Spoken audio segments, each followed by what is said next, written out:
I hope you all are doing good. So today we are going to start a chapter which name is Dr. Dolittle. Dr. Dolittle. Okay. So do you think animals too have feelings like us? How do they communicate with each other? And did you know that animals also have a language of their own? And this is the story of Dr. Dolittle, who could speak with animals in their language. Read to find out how he learned the ABC of animal language. So बच्चे animals की अपनी language होती है. क्या आपने कभी उनको communicate करते हुए देखा है? जैसे हम feel करते हैं वैसे ही वो भी feel करते हैं.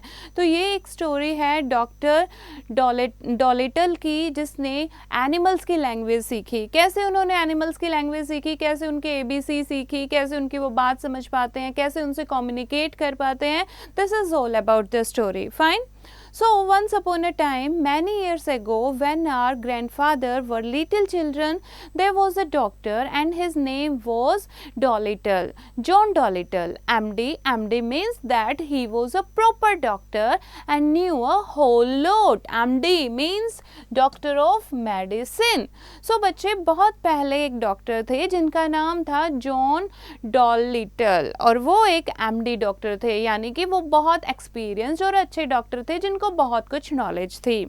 He lived in a little town called Puddleby on the Marsh and everyone knew him well. सब उन्हें जानते थे. Whenever he walked down the street, they would say, "There goes the doctor. He is a clever man." जब भी वो गलियों में से जाते, लोग उनके बारे में कहते कि देखो डॉक्टर जा रहे हैं और ये बहुत ही क्लेवर भी हैं. Dr. Dolittle was very fond of animals and kept many kinds of pets. Dr. Dolittle जो थे उन्हें animals का बहुत ही fond मतलब शौक था. Animals उन्हें बहुत ही पसंद थे, तो उन्होंने अपने घर में बहुत सारे pet रखे हुए थे. Besides goldfish in the pond, he had rabbits in the pantry, white mice in the piano, a squirrel in the linen closet and a hedgehog in the cellar. तो इस तरीके से उनके पास बहुत सारे एनिमल थे. पेंट्री मीन्स जहाँ पर आप खाना स्टोर करते हो. Okay. Closet means cupboard. hedgehog a type of animal. cellar is a place underground the earth to store thing. Fine. तो इस तरीके से उनके पास बहुत सारे पेट थे. But his favorite pets were Dab Dab the duck. और उनके फेवरेट कौन थे? फेवरेट पेट थे डब डब जो एक डक थी, जिप the dog and गब गब the baby pig, Polynesia the parrot and Tutu the owl. So ये इनके फेवरेट पेट थे. His sister used to grumble about all these animals because they made the house untidy. Grumble means complain. जो doctor की sister थी वो हमेशा complain करती रहती थी क्योंकि एनिमल्स जो थे वो घर को अनटाइडी यानी कि गंदा कर देते थे, डर्टी कर देते थे. One day his sister Sarah Dolittle came to him and said, "John, how can you expect sick people to come and see you when you keep all these animals in the house? We are getting poorer day by day. If you go on like this, none of the best people will come to you for treatment." कि अगर तुम ऐसे घर में animal भर के रखोगे तो कौन बीमार आपके पास इलाज करने के लिए आएगा, और कोई नहीं आएगा ट्रीटमेंट के लिए. ऐसे तो हम डे बाय डे पुअर होते जाएंगे.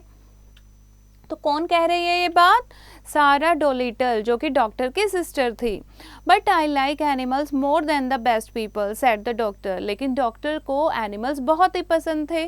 सो as time went by the doctor got more and more animals and the number of people who came to see him. Chapter 4. Hello children, how are you? I hope you all are doing good. So today we are going to start a chapter which name is Our Green Friend. So think of a tree and list down how each part of the tree is used by us. For example, mango tree. Okay?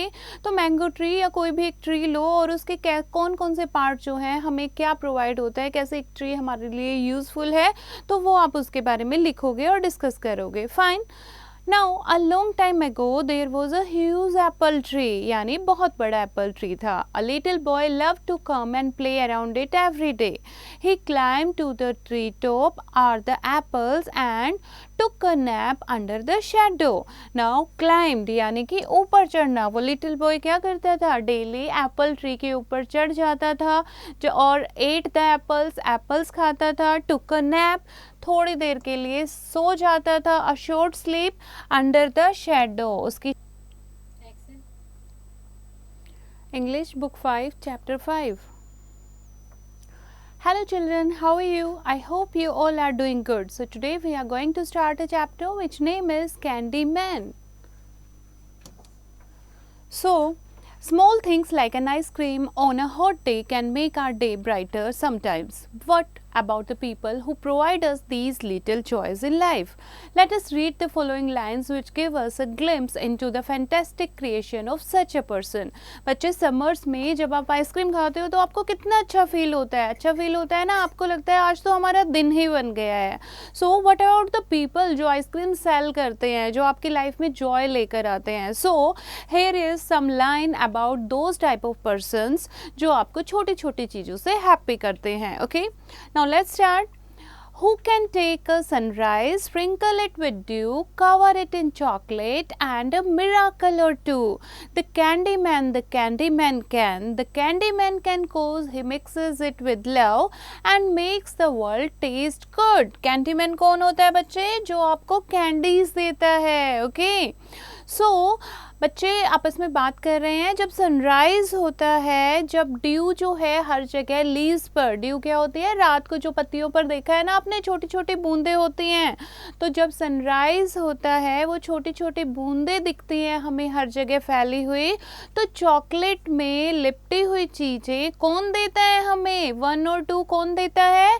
Candyman देता है वो अपने प्यार के साथ हमें, और उसका टेस्ट जो बहुत अच्छा लगता है बच्चों को, और बच्चे जो हैं कैंडी लेकर बहुत ही खुश हो जाते हैं.